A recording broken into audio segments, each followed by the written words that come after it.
There is one thing that CUPHEAD simultaneously fails and succeeds at, and that is not getting the player frustrated. If you've played CUPHEAD, you might wonder what I mean, but keep watching, it will all make sense. First of all, CUPHEAD is great, and during the majority of the game it feels like you could play a level thousands of times and die over and over again and still don't get frustrated. And that is because when you die, it's always your fault, and you know that. Think about it, if you feel like a game is unfair, that can be really frustrating. But here you can control your character precisely and there is no unfair randomness. So what does it fail at? Well, do you remember when you started playing CUPHEAD? Do you remember the tutorial?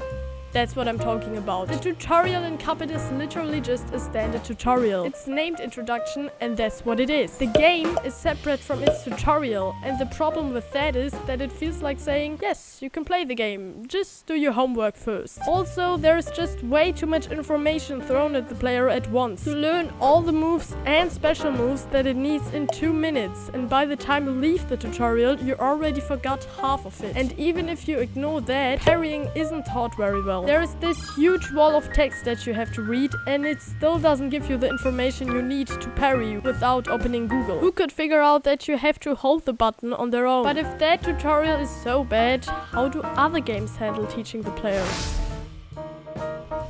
Here we have to differentiate between luck-based games and skill-based games. Luck-based games are oftentimes party games like Mario Party or Mario Kart. But what I've noticed here is that some of these games just assume that you know them. In games like New Super Mario Bros. U Deluxe, that is okay, because you can figure out pretty quickly that by pressing one of the buttons you can jump. But in more complex games like Mario Kart, no one tells you what the game even is about. You just have to select something from the menu without knowing what it is, and then you start driving, not knowing how essential things like items or drifting work. The only way to find that out is to press plus or minus while playing, where it shows you the controller instructions. But again, saying, yes, you can play the game, but first you need to pause and everyone on the couch has to figure out where the buttons on the controller are, is no solution. Mario Party, on the other hand, which is also a round-based game by Nintendo, does a much better job with that. The game asks you if you have played it before, and if not, it explains it. And even after that, for every option you get an explanation, so you actually choose the right thing. During these games you often get frustrated, but that is okay, because it's a party game. It can be unfair at times. Here the most important part is to have fun with your friends or your family and not winning.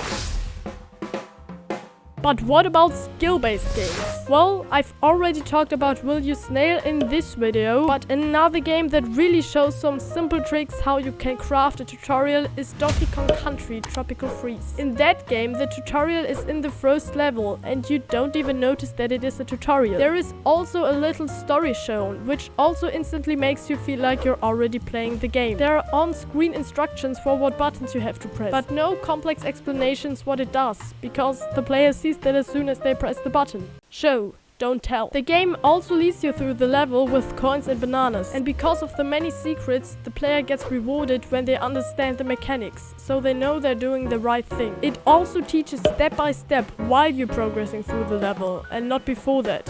Of course, all these things are way easier to implement in a platformer with linear levels that go from left to right. But let's try to think of a better tutorial for CUPHEAD while keeping these points in mind.